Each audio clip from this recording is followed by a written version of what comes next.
Good morning, all of you. So today we will be discussing today's The Hindu newspaper. Starting with this particular article. So this Pegasus issue is going on in the country. It will be too early to make or jump into the conclusions, but it's a very important issue to follow for multiple purposes. One of the most important is being a right to privacy. The next one is data protection bill, fundamental right, again, right to privacy, right? Fundamental rights and need for executive to have spywares, right? Where national security will come into the picture. All are equally important.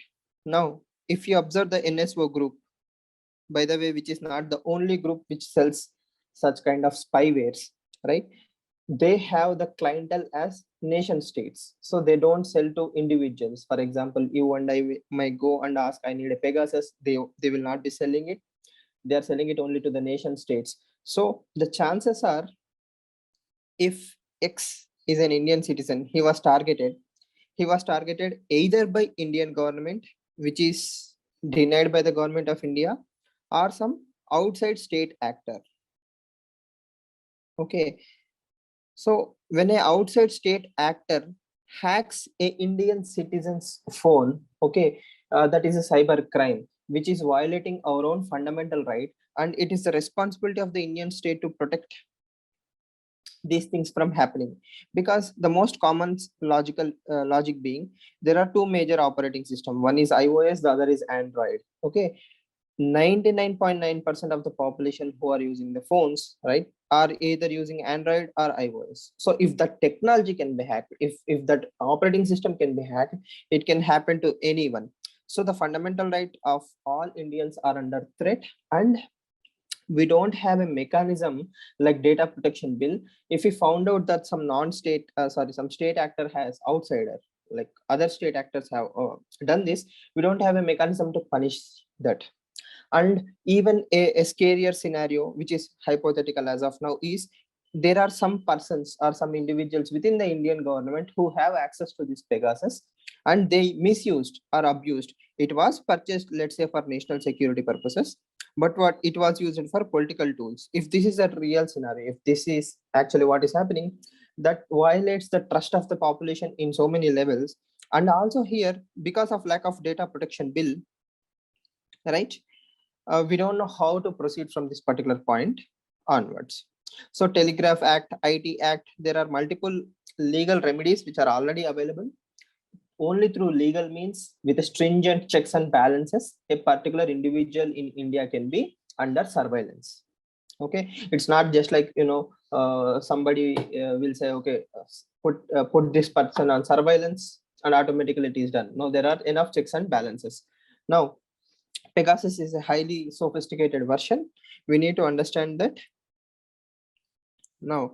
So as I told, it's a clear-cut debate between fundamental rights versus national security. And if not for national security reasons, then outside state actors, others. So a Chinese, let's say, or a Pakistani spy or someone like that is hacking into Indian citizens, and that is not a good scenario. So what can happen to a opposition party can also happen to cabinet members. We don't know how many cabinet members will be surveilled by outside non-state actors. So all these are national security nightmares. Now, first of all, why create such a dangerous tool? As I have told in earlier classes multiple times, national security has become a nightmare, especially from the enforcer point of view, that is the executive. If I'm a police officer, okay, a intelligence, something like that, if people are using end-to-end encryption, something like Signal, self-destructing messages, and all these things, I cannot access the data, which might have a very important plan against attack on India or some threat towards India. So this end-to-end encryption is creating a lot of problem for me to enforce the national security perspective. Because such things are happening, probably the nation states are looking towards even more sophisticated tools like Pegasus to bypass this and keep an eye on the anti-national elements. Okay, so again here anti-national elements in the truest sense of the term, like the terrorists, the terror groups, or known terror affiliates, so on and so forth. Because just criticizing the government does not make you anti-national, right? Supreme Court has reiterated this point multiple times. So having said this, the most important thing we need to understand here is almost all the people who are alleged to be targeted are opponents of government. So there are a lot of politics involved. We should not entertain that discussion. But what is important for UPSC is data protection bill, yes, upholding the fundamental rights, and foolproofing Indian citizens from future attacks by any kind of non-state actors. These should be our priorities. We will see how it goes. Yesterday, IT minister has clear-cutly said, there is nothing doing. We have no clue. Indian government does not do all these things. So from government perspective, it's very clear. So, and it's a global scam. It's not about India or one particular political party. It has happened all over the world. There will be a lot of evidence. So we will see how it goes. Right. And see, surveillance is legal in India. Even if Indian government is a client of NSO, as long as it is using it by following the rule of the land through IT Act, Telegraph Act, and using it for identifying national security threats, it's not a crime. Okay, but if you are abusing the same tool to keep an eye on your political opponents, then that is morally wrong at so many levels. Okay, and don't be so innocent. Even if you go back to Kautilyan era, Kautilya has argued the same thing, right? Spies are a very important tool in a in a kingdom, in a setup. So spy is not something new. Thanks to new technologies, both governments are trying to bypass the new technologies and even the enemies of the state. Right. Now coming to the next article, this is about Kerala government relaxing for the Bakrid. Yesterday, we have seen that Prime Minister is worried about Maharashtra and Kerala, the rise in the cases. In such a scenario, for a religious gathering, Kerala is diluting the stringent measures that it has been following till now. And that is wrong at so many levels, because when we have seen in Uttar Pradesh and Uttarakhand and all these places, religious festivals and religious melas have been stopped. Okay, there is no point in entertaining these religious festivals right now, because first of all, people have to be alive to celebrate festivals or whatever. We have seen that in Kumbh Mela, that there is a huge spread. These events become super spreader events. So at any cost, the constitutional morality, that is right to health, right to life, all these things should prevail over everything else. Religious sentiments can be celebrated once things go back to normal, once everybody is vaccinated, COVID comes to standstill, then probably we can celebrate in an even grandiose fashion. But till then, at least next 2 to 3 years, keeping the things very low, avoiding mass gatherings is a commonsensical thing. And Kerala government for some reason has lost that. Right. So no religion is exemption, no state is an exemption. Everybody should be treated equally. Religious festivals and mass gatherings are no for whatever reasons. Okay, so you can use it in judicial intervention. Yesterday we have discussed judicial intervention, right? So here judiciary is just telling what is the right direction. So it's it drives back us to that particular quote by Justice C.V. Ramana, right?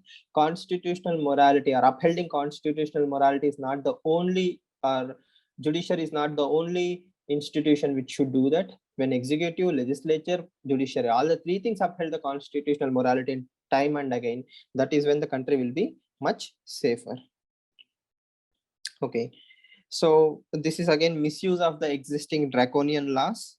National Security Act has been invoked on a particular journalist who Manipur activist, right? What was his crime? He commented something that cow dung and urine are not cures of COVID vaccination, and he criticized that particular government. The sensitive skins of politicians are offended easily. They have thrown something not less than National Security Act. Okay, just imagine it, National Security Act. So that is why government, that is when Supreme Court immediately said, please give him the bail immediately and release him. And unlike the earlier dramas where the authorities used to say we didn't get the bail orders and all these things, so Supreme Court even gave a timeline. If I give you a bail by this time, you are supposed to release him. Right? We have seen faster. Recently, the Chief Justice announced faster, which is a secure mechanism to give bail orders to the jail authorities. Right? So it's a good move in the right direction that clearly sends a message to the executive. If they are misusing and abusing draconian laws, Supreme Court is not going to sit silently, and they are very clear on the individual liberty. Not a single day's loss of liberty is a severe crime, and judiciary is not going to entertain that particular line of thought. Right. So for prelims point of view, science and tech, what is RT-PCR test can be an idea. So we have discussed this earlier also. Keep an eye on that. So these are the ground realities of India and its diversity. Right. So it's a self-explanatory article. The thing is, executive may have a limited capacity, right? And the omission and the commissions, especially omission in this particular case, can be a huge problem for a group of civilians, because we live in such remote and extreme conditions in the country. Even when a small bridge is broken, it creates a huge problem for the people in that particular area. They have to come together and solve this particular issue on their own. So this can be used in ethics or in administrative challenges in GS paper 2 governance as well. It's a self-explanatory article. I don't want to go in depth.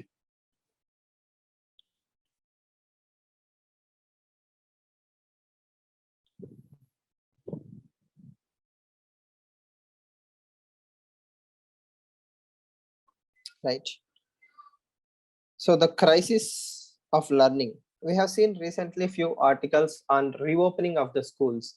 So there is a ongoing demand that schools should be reopened, right? And it's better for everyone if you allow the schools to continue. Now, what is the problem with this particular scenario, and why he is arguing that schools should be reopened, and what is the outcome of closing the schools for such a long period of time, right? We need to understand here is learning outcomes, livelihood outcomes, and overall impact on the human capital issue. A simple way to understand is this. Let's say a third class student is progressing on to fourth class, then fifth class or sixth class, but he missed the basics here. Okay, he's moving on to the next levels. Once you miss out the basics in third class, okay, that lack of content is compounding. See, you are not just moving on to next class, it's compounding. For example, you don't know maths, you haven't learned maths in third class, you will reach 10th class thanks to our faulty education system. You will reach 10th class, probably then future, then probably onto something else in the life, but your basics of maths are weak forever, and that will come and hurt you in your career opportunities, learning outcomes, and making incomes. Because as you all know, Harari points out, in 2030, 2040, the jobs that are going to be created which don't even exist probably are dependent on mathematics or logic and all these things. Because your foundational weakness has happened, you never had the time to recover, and our education system does not focus on individual subjects, right? It focuses on the overall performance. Now, national education policy is trying to change this, but how efficiently and effectively is always a subject of debate. Now, so having said that, it can happen in any subject, maths, science, let's say English, right? So it can happen in one subject or multiple subjects, and that backlog is carrying forever. This happens even when normal academic years were there. Now just imagine this happening in many fold during the COVID pandemic, because from last 16 months, more or less children are in their homes, or they are reading on their own through digital technologies. Okay, so the best case study here is people from Finland. Okay, one of the most developed nations in the world. Even the children there are facing learning outcomes. Okay, children there are facing a loss. Sorry, Netherlands, not Finland. Children from Netherlands also facing the same thing. So you can totally understand, considerably one of the most developed nations in the planet. They have access. Most of them are probably second generation learners and all these things. When in spite of all these things, if their learning outcomes are coming down, where in India, most of the children are first generation learners. They don't have someone to teach them in their houses, or lack of access to internet, uh, gadgets, so on and so forth. You can sheerly imagine the scope of loss of education, right? So let's say before this COVID pandemic, let's assume a fifth class student before pandemic, he had all his basics, right? He might survive. But if his basics were weak before the COVID pandemic, and if his basics are worse during the pandemic, what will happen after the pandemic? His prospects of making a better career has drastically come down, and the digital divide is going to accelerate his losses. Okay, so the losses or the damage is only going to compound for the poor and marginal sections of the society, and people who are left outside the bracket. Okay, so one interesting suggestion he gives is empirical data, right? So 92% of the children on average has lost at least one specific language ability, or most of them have lost their ability in mathematics. So that's a severe problem. Next, he also discusses whether it's feasible to repeat the entire academic year. Should we go for repeating the entire academic year? It's a very interesting proposition. Why? Because if we go back, or if we send the children to the same classes again, they may actually solve this, but it has to be done in letter and spirit, right? What I mean by that is, you have to take a third class children, make sure everything he's supposed to know by third class is taught in that one particular year. That means the structural flaws that existed before the third class should also be solved. Unless these things are not done, then it is going to be a huge problem for the country. Next, then he brings this out of box solution, that is one-to-one tutoring, where the kid will have a personal focused attention. So someone will identify that he is very good in science in English but in maths, or he is very good in math science but not in English. So something like that can be identified, and those structural issues can also be solved. Right. So UK and Ghana and other countries are trying to do this. Italy is trying to bring in these university students. So there is one more suggestion about the bridge courses. Let's say you don't want to send them again to third class. What you can do is you can introduce a bridge course, like 2 months or 3 months course, where whatever they have missed during the transition from third class to fourth class, or fifth to sixth, or sixth to seventh, that vacuum can be filled using bridge courses. So all these are very interesting ideas, but for the sheer diversity of this particular country, there is no one size fit all solution. So each and every child has to be observed, his or her own weaknesses has to be identified, and the tailor suited solutions according to his or her weaknesses are always the best solutions. We also have to discuss this loss of employment for the teachers, right? So they don't have any motivation from last 16 months. If you are working in a private school on a mere salary, you're not getting the salary, then there is no incentive for you. Even if you're taking online digital classes, it is reaching only hardly 20% or 15% of the entire students in the country. So that's also one more issue, right? Now, so what do schools do? Schools not only teach you, schools also socialize you. They develop your mental faculties, they develop your cognitive faculties, they develop your social skills. You learn 10,000 more things apart from studies in the school. So all that is totally lost. Students are already going into depression. They have developed this isolated feeling. Their overall mental health is being affected. So there are tons of problems we need to identify apart from education alone. So that is why he says, so the target of new educational and foundational and literacy and numeracy is totally fine, but we also have to take the overall development of the children into consideration and create the bridge courses or policies to stimulate this entire loss that they are facing. Okay, when they grow in every way, that is when it is totally fantastic, right? So it's a good article to understand what are the like long-term impacts, the mental health, and we have discussed this is for fine. This is fine for people who have access. We are not even discussing about children who don't even have access from zero education in the last 16 months. How will we ever recover that, right?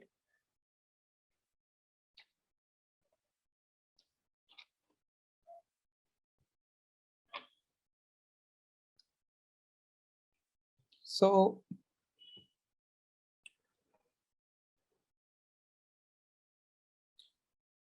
in my personal opinion, I think India has to combine all the dots. It has to create a whole set of ideas where volunteers, teachers, parents, digital technology, gamification of education, yes, apps, everything has to come together to solve these gaps. And once the COVID vaccinations and all those things are done, there should be a special focus on interaction, socialization, a confidence building, trust building between the students. So once you do all these things, whatever the cognitive intellectual deficits that they have developed will go away, right? And even parents should be very careful, and they should be involved in not grooming their kids in a totally isolated fashion, because if socialization does not happen, then that is going to create a lot of problem. Even he might be good in academics, right? He might have joined White Hat Junior, he might be able to code something, but he cannot socialize, then he cannot be a good team player. So both these issues have to be identified and targeted. So this is related to the multiple states and the religious festival, religious programs and yatras. So this is where the line from Supreme Court comes into UPSC preparation.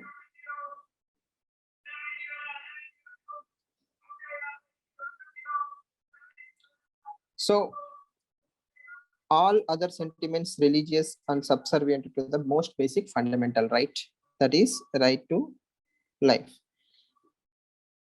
Fundamental rights are paramount, that they are the basic structure, they are the most foundational cornerstones of the entire civilization, constitutionalism.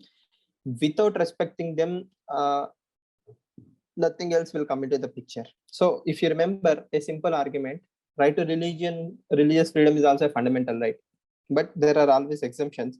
And second thing, if you don't do this particular yatra in the way that you are supposed to do, that does not make you that does not offend the core tenets of the religion. You can celebrate Bakrid, you can celebrate other religious festivals in your own personal domain.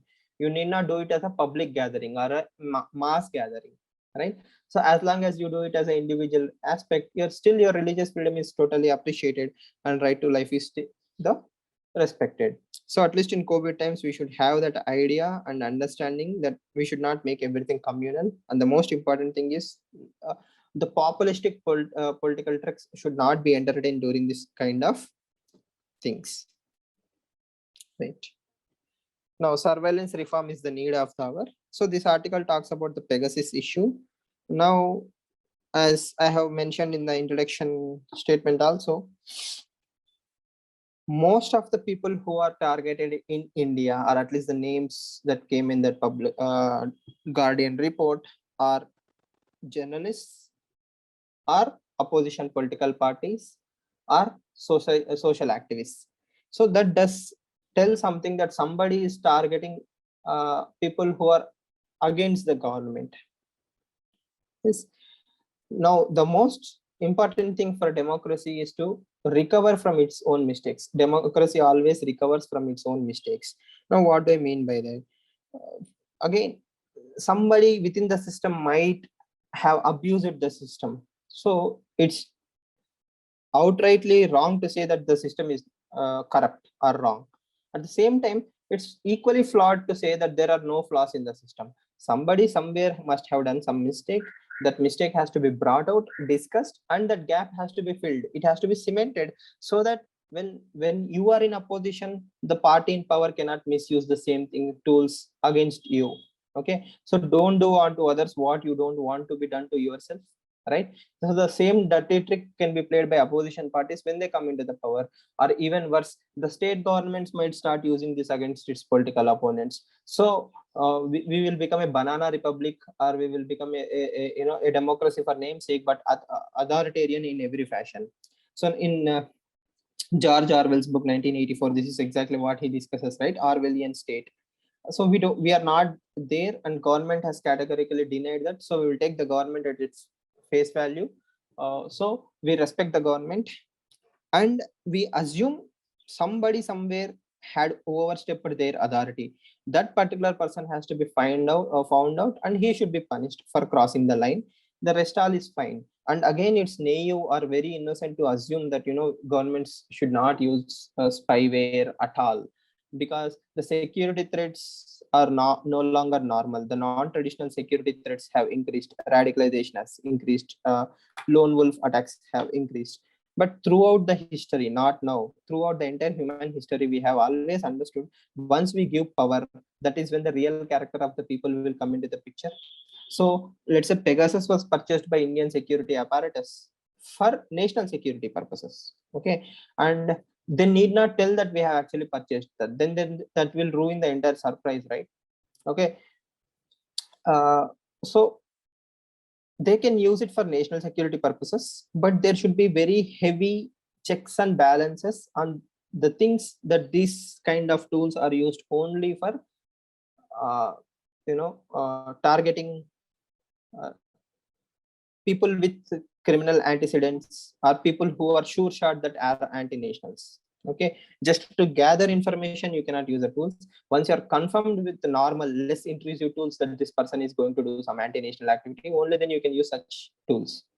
Again, if you talk to Edward Snowden, or if you ask Edward Snowden, he will say that is a utopian dream. By PRISM program. PRISM program was created to tap each and every American, and every phone call, every email, every SMS, every WhatsApp message, everything will be scrutinized, and that is how you know who is going to do what. And that's violation in so many levels. Okay, system have to have trust on the citizens, and citizens should be able to trust the system. When both these things don't work together, that is going to create a lot of problems.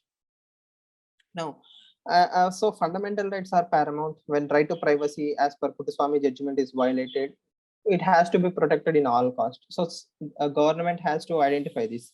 Again, if there is a chance that it is a non-state actor doing all these things, then again it's the responsibility of the state to create that ecosystem where if non-state actors are attacking Indian citizens should have some grievance redressal. So for all these practical purposes, data protection bill becomes a very paramount thing, right? And again, as I mentioned, politics, we don't have to enter into the political debates like who is doing what, whether Congress is doing this to BJP or BJP doing to Congress. It doesn't matter. Anybody with power will abuse it. Okay, that is the first rule of the power, right? To abuse it. Once you have unlimited power, you can do anything. Now, what can be the long-term solutions? We need to counter develop tools which will identify the threats. I mean, Pegasus is such a sophisticated software, a piece of malware that your phone doesn't even slow down. You don't even know whether that app is doing all these things. So it's such highly sophisticated. Earlier, the spywares were not so smart. If a spyware is on your phone, it used to slow down. It used to get warmer. There are some symptoms that your phone is infected. Pegasus has zero external display. It doesn't show any signs. It doesn't even drain your battery, so you have no way of finding that Pegasus is happening. Second thing is collaborating with global organization like Citizen Lab. Citizen Lab is an organization which is actually trying to bring out this Pegasus news with working with Guardian. It has in 2016 also exposed about Pegasus.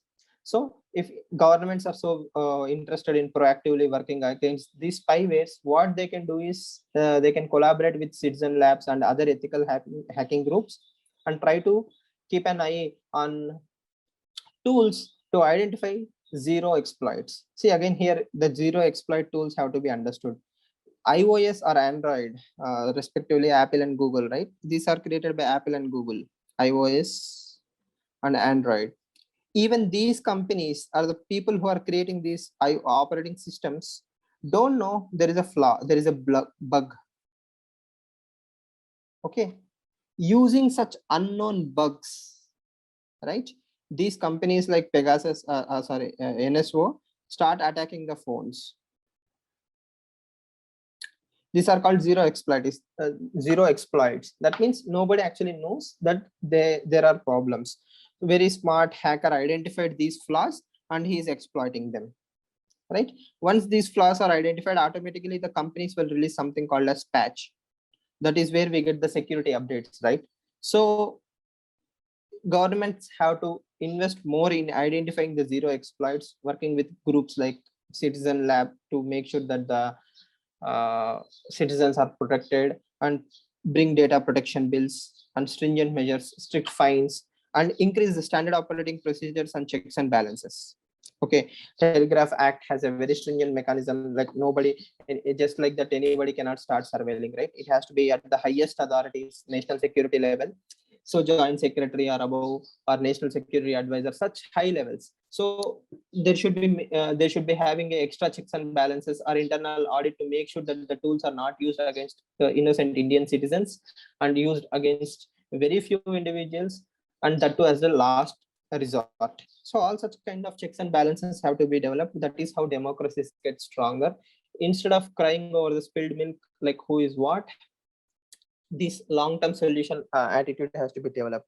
And second thing, as again I have mentioned, if this is done by someone from inside the Indian government misusing their position and authority, okay, that particular person should definitely be punished, because it will send a strong message not only to citizens but to everyone that India does not tolerate this kind of behavior.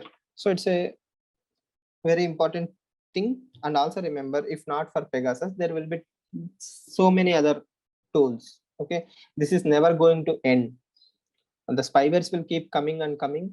It's the attitude of the political masters or the people who are using it should change, that we should use it for national security and national security alone, at least not the political opponents and the journalists, right?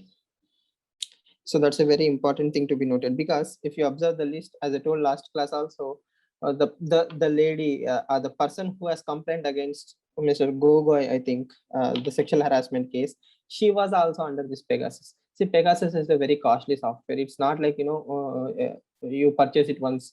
You need to have sophistication. You spend a lot of money. Whose money? Again, probably taxpayers' money. Again, all this though hypothetical, we cannot entertain this in a democracy, right? Two things: if it is done by government, someone should be punished. If it is done by outsiders, we should be protected. Okay, none of us are safe till all of us are safe. As long as these kind of exploitative tools are out there, we cannot trust the system. Okay, we will always have that mistrust, and that will create a lot of problems. So it's going to be an explosive issue if opposition political parties can maintain and continue that without making idiotic arguments. Now, two interesting articles: making India a sporting nation. So Mr. Gautam Bhattacharya argues that there are physical traits, geographical traits, and even physical limitations which will play a huge role in getting medals or performing well in the sports. For example, people who are very tall, let's say people from Scandinavian countries and other places are very good tall, so they can be good swimmers, right? People who are short may not be good swimmers or good basketball players. So we have to accept the ground realities to an extent, more or less. But the thing is, unless we try, we never know. Okay, so what I mean to tell here is, his concept is simple. India is a hugely diverse country with different states, different dietary habits, different geographical traits, personality traits. So each and every state should identify their own local talents, what they can be good at, and that has to be explored and developed. Okay. Now, if you see that Kambala festival, Mr. Gowda, I think he ran faster than Usain Bolt. He's very physically fit and all those things. So if he can do that, many people from that particular area can also do that. So people who are good at a particular trait should be identified, and that sport should be developed. Yes, when you create that ecosystem, automatically, India can be a good sporting superpower. Now, other things are equally important. He talks about certain setups like gymnastics and diving, sailing, and all these cycling tracks. So if we have to develop a cycling track, you need to set up a stadium, accommodate the athletes, give them the tools, training, coaches, physio. A lot of money has to be invested. It's not easy for a poor nation like some African countries. All these things are not even possible, so they don't even enter into this particular games. But for India, luckily, what we can do is, we have such a huge diversity. So you can identify some metropolitan cities like Hyderabad or Delhi or somewhere where you can establish gymnastics, cycling, and other tracks, permanent tracks, right? And you can encourage them. Yes. Whereas, let's say, archery can be explored, then shooting can be explored. But first of all, if you don't even explore by setting up the infrastructure, we are never going to identify what we are good at. So the simplest argument is this: India is number one in cricket. Why cricket? Because in each and every gully you find somebody using a bat, playing with bat and ball, and the sheer base, right? The sheer base is so wide. But how many of us can say the same thing for archery, same thing for, let's say, shooting, same thing for, let's say, cycling or boxing, right? We don't even know the basics of most of these games. Comparatively, badminton is still a popular game because we see many Indians actually playing badminton, shuttle, right? So then Gopichand came and he created an infrastructure, and that led to production of world class athletes. So that's totally understandable. But the same thing is not being done for other games, right? So first, the base has to be wider. You take the example of Brazil. Why is Brazil very famous for football? Each and every kid in Brazil is very, just like cricket, most of them play football. And even more important is there's something called as futsal. It's an indoor football game in four walls, right? So it has 6x more foot touch than normal football. So every Brazilian kid actually goes through futsal first. He gets so good in futsal, then he goes on to the football. In the same way, if more Indians actually try some base games, right, that is when the pyramid will start getting narrower. So base of cricket is higher, bigger, so we have more cricket players, and we are number one in that. In the same way, if every sport have the bigger base, if more and more kids are trained, and that has to be done by the states, right?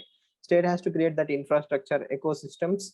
You can also take the example of kabaddi. We are world champions in kabaddi, right? So in this way, uh, it can be done for hockey, it can be done for football, it can be done for so many other games. All we need to do is make the base bigger. At least let the kids try, have the infrastructure for the kids to try. If some of them like it, some of them are very passionate about it, then they will slowly move to the higher levels of the pyramid. But as long as we don't invest in infrastructure and identifying the basic talents at the raw level, we will never be a good sporting nation. So that's an interesting article. The next one is a more human police force. So police brutality is something that most of us already have discussed, and we know police brutality is something of a reality. Now, why does this happen? So he brings that Indian police forces, especially the lower cadres, are severely abused by their superiors. Okay, and they don't have this ecosystem, or they are not groomed in an ecosystem where they are trained to be sensitive, understanding, cooperative to the common citizen. A UPSC aspirant becoming an IAPS officer with all the sensitivity is one thing, but a constable knowing all these things is whole totally different thing, right? So automatically that spills into the interaction with the common public. So the best and the most important thing for the system to do is stop the abusal of these lower cadres, create a morale where for they will have incentives to be sensitive and sensitized towards the needs of the people. That is when the spillover effects will happen, right? As long as there are no basic police reforms, there is no training, there is no stress reduction. When all these things pent up, okay, a police officer will never work in the way we anticipate him to work. So that's a whole problematic issue, right? So it's a self-explanatory article, but the thing is, how you are treated will also be reflected on how you treat others. So if a constable is treated with dignity, and if his morale is upheld through training, sensitivity, and understanding, and if he's given all the basic hygienic factors as Maslow suggests, uh, I think the system can change. But as long as they are treated in a brutish fashion and then they are expected to work in a sensitive fashion, I don't think it will work. So the ethical principles and moral principles all are equally important in changing the perception about the police forces in India, and that has to start at the earliest level. And remember, police comes or law and order comes under state subject, so the responsibility should be more on the state governments rather than on the union government. Sensitivity training has to be taken very seriously.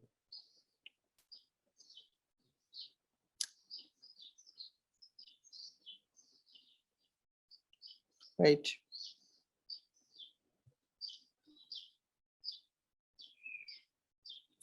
So here again we can see judiciary is coming into the picture to bring humaneness.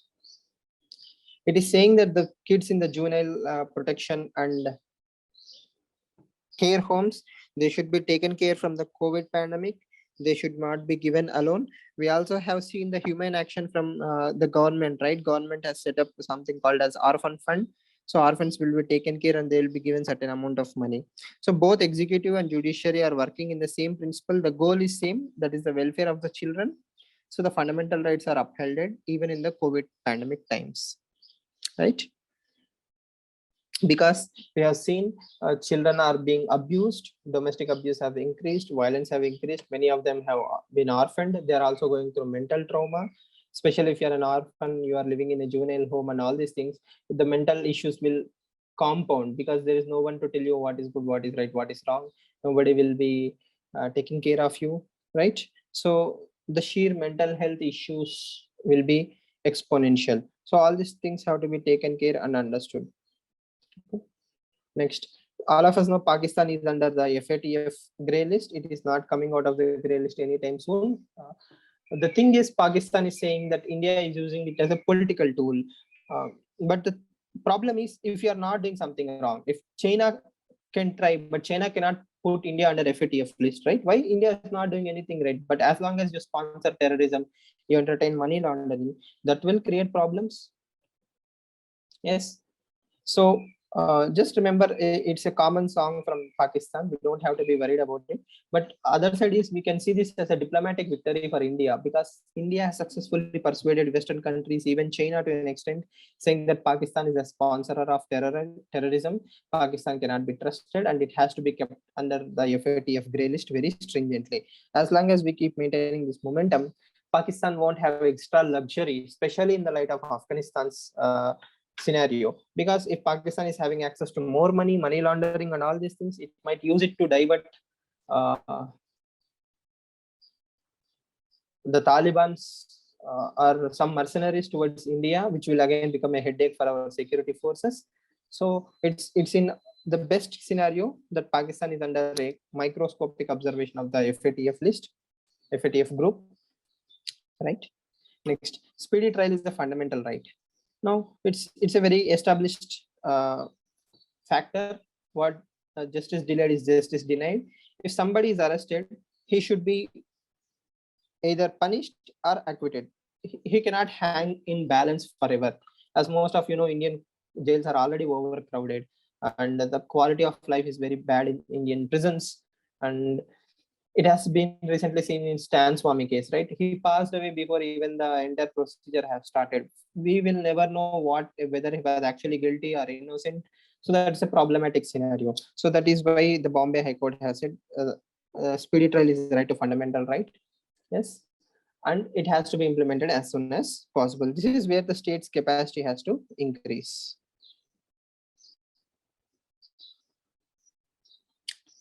Next, there is an Oxfam report highlighting sharp inequalities in health indicators. Again, this is a self-explanatory article. You can use it in GS paper 1, especially in relation to India's unofficial hierarchies, right? General, SC, ST, OBC. So this socio-cultural hierarchies that we have in the system are reflected in the inequalities as well. Especially they compare literacy and sanitation. Yes.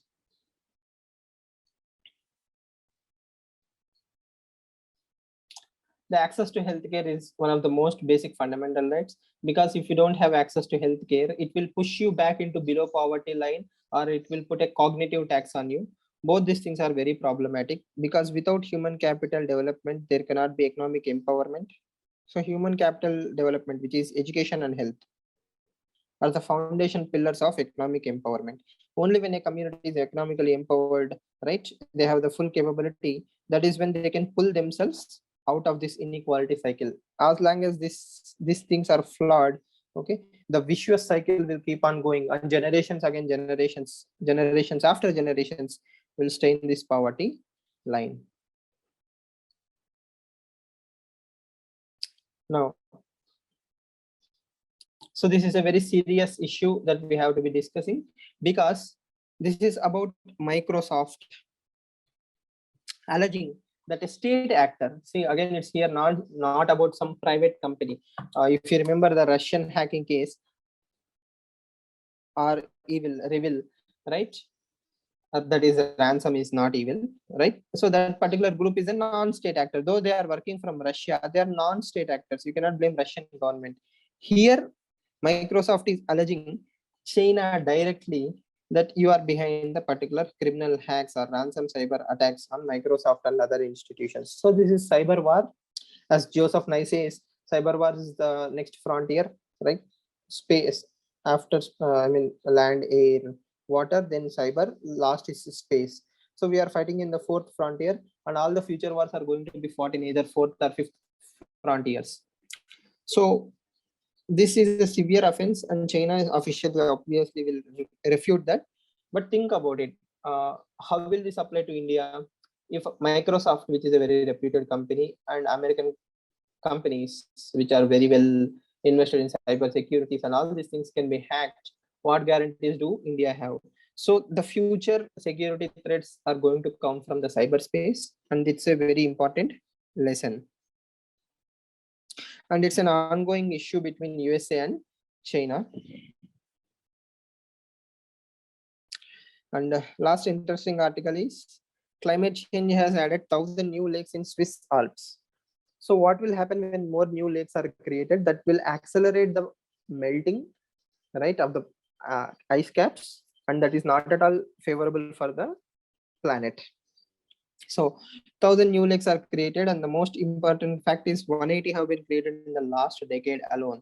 So if you remember the albedo effect, ice reflects more, water will absorb the heat, the latent heat will melt more ice, it will create more lakes, and that is only going to accelerate the global warming potential.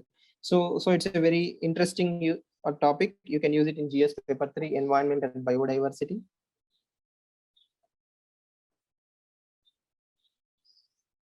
Right. So these are the most interesting articles today. Nothing new or unique. One definite interesting article is the learning outcomes. What are the solutions to bridge the learning outcomes? So as a potential bureaucrat, it's your responsibility to think about the future issues, right? So once the COVID pandemic is done, how do we revive the education institutions? So you can use this particular article in that sense. And one more article is about the Pegasus. Again, don't bring politics here, bring more about need for a data protection bill. How will it protect the data? What happens when future attacks happen? Once the data protection bill is there, what other measures can the systems take to protect? So a simple question can be like this: what if the Prime Minister of India's phone is targeted? I'm not sure whether he is allowed to have a personal phone for security protocols and all those things. But the thing is, let's say cabinet minister is having a phone. If his phone is hacked by the Chinese hackers or someone using Pegasus or similar tools, so what protections do we actually have? What protocols? What protocols do we actually have to make sure that our cabinet members' phones are safe? See, Pegasus is so powerful that it doesn't need you to do anything. You have a phone in a room, it will automatically start your microphone and it will listen to everything. So it's a very dangerous scenario. So our intelligence agencies can be targeted, our military officials can be targeted. So it has a lot of potential, and we don't know how many other spywares are there in the planet with even more sophistication. And the greatest trick the devil ever pulled is to convince people that it doesn't exist, right? So first of all, nobody will give a publicity saying I exist. If there is a spyware, let's say developed by China or USA, they will keep it as secret as possible, right? So because you know there is something Pegasus, you try to find about it. If you don't even know that Pegasus exists, you would have been totally silent. In the same way, a Chinese spyware might be roaming in the cabinet circles right now. We don't know. and it's a very, very dangerous scenario. So do we have any forensic protocols, forensic audits, security protocols? What do we need to do about that? So such kind of thinking will help the country better, right? So if you have any questions, you can message me. All the best.